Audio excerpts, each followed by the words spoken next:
Всем привет, меня зовут Алла, и в этом видео я покажу подробный мастер-класс по изготовлению вот такой новогодней игрушки с ручной вышивкой. Долго тянуть не буду, приступаем. Для работы я подготовила вот такую вышивку. Как ее сделать, у меня есть подробный мастер-класс. И для тех, кто не видел или пропустил, ссылочку обязательно оставлю в описании под этим видео. Далее я буду использовать пяльцы, ну а вы можете взять абсолютно любой другой круглый предмет, либо же воспользоваться циркулем. У меня диаметр 7,5 сантиметров. Конечный результат игрушки будет точно такого же размера. Прикладываю, смотрю, как мне больше нравится, то есть вышивку можно разместить выше или же ниже, либо как я по центру. Сделала разметку и вырезаю обязательно с запасом. Примерно 1-1,5, ну можно и 2 сантиметра. Это мы подготовили переднюю сторону нашей игрушки. Для задней я буду использовать все тот же флис, ничем его не буду украшать. Вот как есть, просто вырезаю по тому же размеру. Но также его можно украсить и вышивкой, либо же бисером. Как вам больше нравится, так и делайте. У меня это классический вариант, поэтому на обратной стороне не будет ничего. Также вырезала шаблон 7,5 сантиметров по тому же размеру, который и планировала. Подготовила утеплитель. У меня это Slimtex 150 грамм на квадратный метр, но можно использовать абсолютно любой. Также можно применить синтепон. По размеру такие же 2 кружочка вырезала. Если у вас никакого утеплителя нет, то используйте, например, флис в несколько сложений. Тоже будет хорошо. Из плотного пластика, вы видите, это у меня такая упаковка. И пластик достаточно плотный. Вырезаю также 2 круга диаметром 7,5 сантиметров. Также здесь на таком пластике не рисует обычная ручка, поэтому пользуюсь перманентным маркером. Такой пластик я рекомендую резать старыми ножницами, точно не теми, которыми вы будете что-либо кроить в дальнейшем. Итак, детали наши готовы, и я буду делать следующим образом. Лицевой стороной вниз к столу, далее утеплитель. И вот этот пластиковый шаблон вот так укладываю. Теперь беру иголку с ниткой, при этом нитка должна быть плотной и абсолютно без разницы, какого она цвета. Вы видите, что я шью, у меня сама игрушка белая, а нитка черная, потому что ее абсолютно не будет видно. И вот таким наметочным швом, смотрите, вот так, собираю полностью по всему диаметру, отступив от края примерно 0,5-0,7 сантиметров. Все зависит от того, сколько изначально вы делали припуск. Если вы сделали 2 сантиметра, то можно и больше. Вот так собрали на ниточку. Далее укладываю утеплитель, пластиковый шаблон. И вот так тяну за нитку. И все это вот так собирается. То есть это то, о чем я говорила, что абсолютно без разницы, какого цвета нитка, ее все равно видно не будет. Она у нас будет внутри. Вот так затянули, сделали закрепку, все, одна сторона у нас готова. Со второй стороной делаем все точно так же. Нить у меня очень прочная, поэтому я шью в одно сложение. Но если у вас прочной нитки нет и у вас есть только обычная швейная, то я рекомендую шить в 2 сложения. А также, если вы делаете совсем большой диаметр, то я рекомендую точно сшивать в 2 нитки, а также подобрать более плотный пластик. Кстати, такое украшение может быть не только новогодним, но и просто подвесом, украшением на любую сумку, рюкзак, косметичку, чемодан, все что угодно. То есть все зависит от тематики вышивки и, конечно, от ваших предпочтений и желаний. Ну а на экране вы уже видите, что я заканчиваю вторую половинку. Опять же, тут не забываем сделать закрепку. Срезаю нитку и готово. Все, теперь нам нужно эти две половинки сшить между собой. Ну и, конечно же, надо не забыть про петельку. Кстати, петелька может быть абсолютно из любых материалов. Я буду использовать сутажную ленту. У меня она есть вот в таких двух цветах. Смотрите, ну, как по мне, очень новогодних цветах, да. И вот я прикладываю, смотрю, нравится мне или не нравится.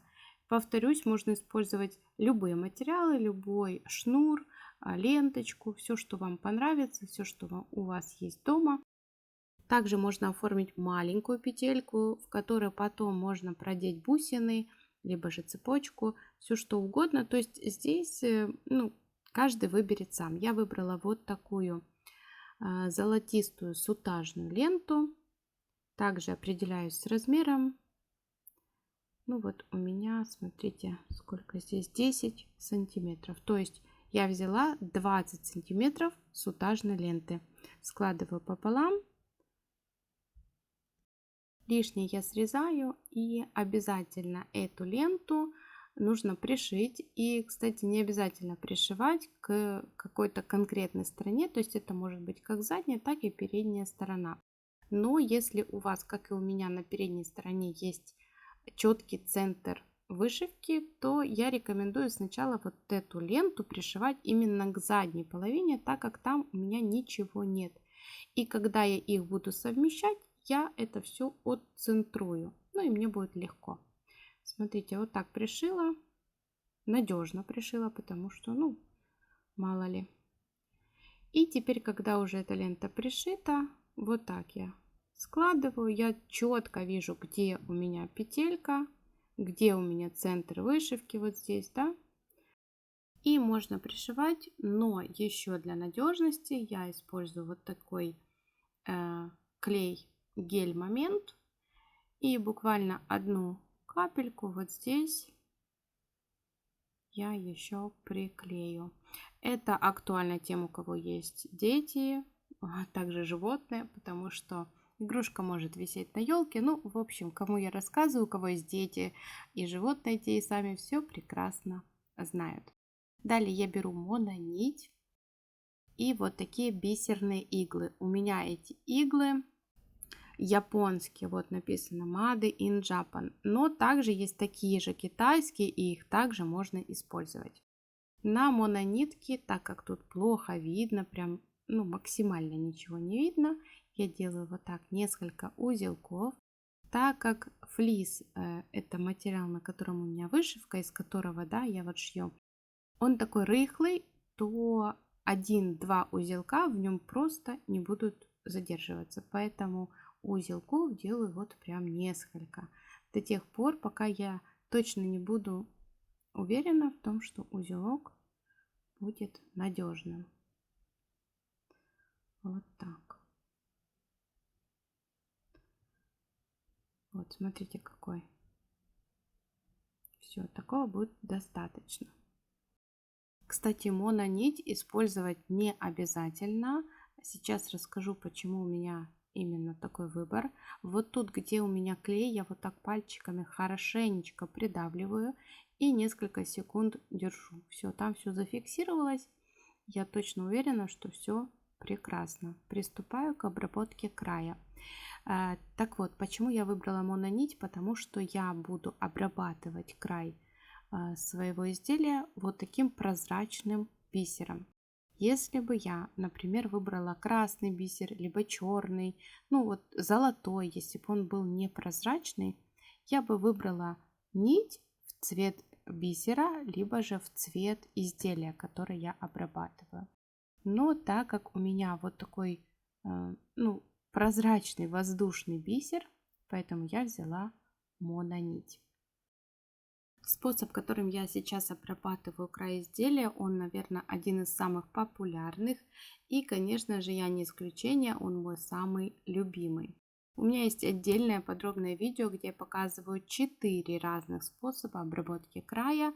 Но именно первый способ, который я в том видео показываю, это и есть тот самый популярный и тот самый мой любимый. Конечно же, многие его знают и умеют его делать. Ну а для тех, кто не знает и хочет научиться, Ссылку на тот мастер-класс я обязательно оставлю в описании под этим видео. Переходите и смотрите. Кстати, этот мастер-класс был записан мной и опубликован на моем втором канале еще в конце 2021 года. Так как сейчас я занимаюсь тем, что переделываю тот канал, и эти видео уже на нем давно недоступны, то по возможности некоторые видео я перемонтирую, адаптирую под этот канал, и все они будут здесь.